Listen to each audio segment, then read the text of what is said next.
Hi guys, I'm speaking to you from the man cave, and I've just received something through the post. But before I tell you what it is, I'll just thank my friend Jimmy, who has a YouTube channel by the way, Lundy's Wild Camp Bushcraft. So go and check him out. What it is, he bought a stove and he used it on his video in his review. And I thought when I first seen it, I thought, you know, that's going to be expensive, that it looks really good, until I seen the price, and he paid £8 for it. When I bought the same one, I was so impressed. I bought the same one. It cost me £8.39, so it's gone up in a few weeks.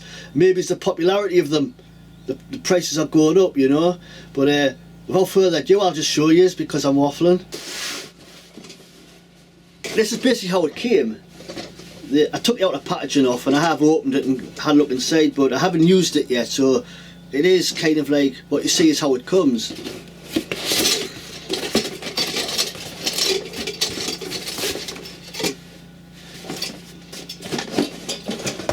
It doesn't come assembled or anything like that. You've got to kind of do it yourself.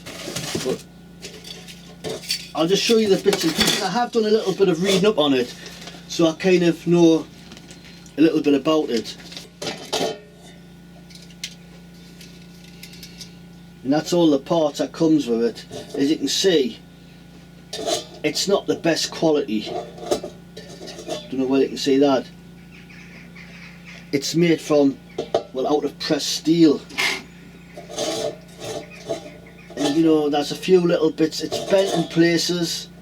Although that bit's okay, there is one or two bits where it's not perfectly formed. You can see there it's a little bit bent, but you know, for £8.39 it does, the thing is, it does the job, it works, and it's a better little stove from what I've seen. Now, it's made from very thin materials, and I don't know how the longevity, how long it'll last. But I'll just go through the bits and pieces and what I understand about it. But what you do is you just drop the wicks in there. I'm not going to light it just yet, I'm just going to assemble it and show you this. Now, it doesn't screw in or anything, it just sits in. It's a little bit loose, so, but that doesn't really matter. It's not under pressure, it's not you're burning petrol or anything like that. And that's another thing as well, you don't use petrol on it. It's not recommended that you use anything other than paraffin or kerosene. I know some people are using methylated spirits and that does burn quite clean, but more on the fuel later. I'll just move it so the wicks are just proud of the hole and push the ones that aren't quite right. You want it all even all the way around, and having a flush with the hole where they come out is a good indicator that they're all going to be level. I mean, you're not going to get it perfectly, you know, level. The way to light it, you put this centre bit on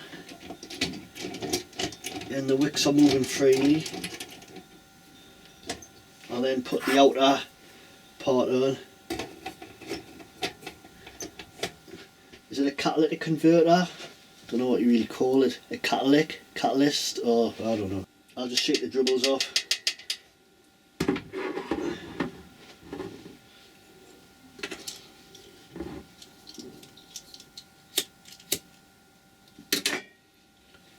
That's lit. Now I'll put that all the way around there. So all that's 8 wicks. It's all got to be lit. Blow that out. If one isn't lit, I'm sure that once it gets up to temperature it'll light anyway. Make sure that's cooled down. Don't put that in straight away because it'll ignite the paraffin already in there. Just turn the, oh yes, that's better. Turn the light off and give us another look. Oh, something dropped there, didn't it? Right, that's turned too high. I move that out of the way. That needs to be turned back. Right, I've turned it right down. It's lit still, but it's burning with a blue flame. That's it burning at its most efficient. I'm going to heat a litre of water up and see how long it takes. check me what, I write that time down. As it heats up, it's actually, it seems to be burning a lot better. If I was to turn it a bit more, see I'm getting the yellow flame there, which is what you don't want. Although it will be quick. There's no smoke coming off, but if I knock it back just a touch more, and see how long it takes to boil a litre of water. Right, so that's boiling there now.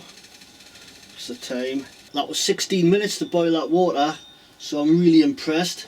Not the fastest, you know, it's not a jet boiler or anything like that.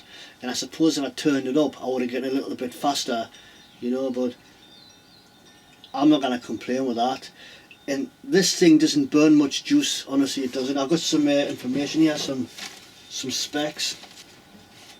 This is the model I've got. It's the 168. Tank capacity 1 litre. Fuel consumption 0.15 litres per hour. And the continuous burn duration is 6.67 hours. Overall I am impressed with it. I mean, it's not flimsy. That can take a lot of weight. It's mass produced, it's made out of stamped steel. The wicks are looking a little bit charred. But that's probably normal, that. Oh, a couple of spare wicks, as you can see. The only thing I wasn't too happy with, well I'm not complaining, well I am I suppose, it should come with 8. It's an 8 wick system. It only comes with 4. If you're going to replace the wicks, you're going to replace them all at the same time because they usually burn down roughly the same rate, don't they? So that's one little gripe.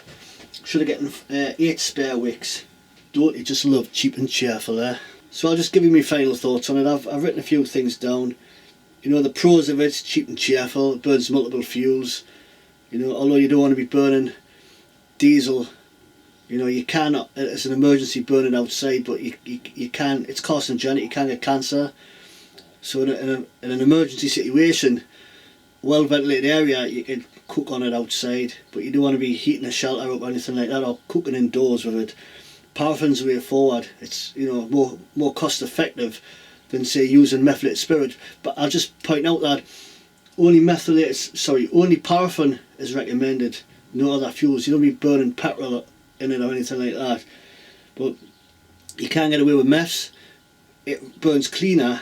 You're less likely to get any toxic smells coming off it, and it's obviously but it's more expensive basically. Cheap, lightweight. Yeah, it's lightweight. It's not really a backpacking stove, although you could take it, you know, like say like a bug out location, or you know, like if you've got a camp somewhere, stash it in the woods. If you get a power cut, you've got no electricity or the gas runs out, you've got an emergency stove basically. You get a lot of warmth off it, so you can use it as a heater as well. Like I said, I'm going to use it in my Lavu, my Polish poncho shelter, and I just love the fact that it's cheap. Build quality, bit iffy, you know, but these things are mass produced, and for the price, it does the job. For the price, you can't really complain. You know, that's under cons. Build quality, you know, it's not backpacking friendly, but it is lightweight. You don't want to be transporting it around with fuel in, because it will, you know, as it moves around, as you're transporting it, fuel will leak out. That's about it basically. I just think it's a belter little stove. Another quick look at it. Yeah, it moves around.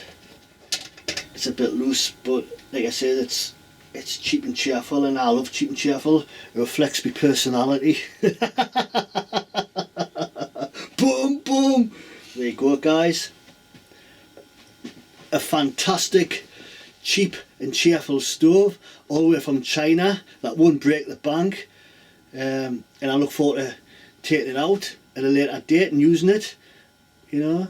So thanks for watching, guys, and we'll see you on the next one.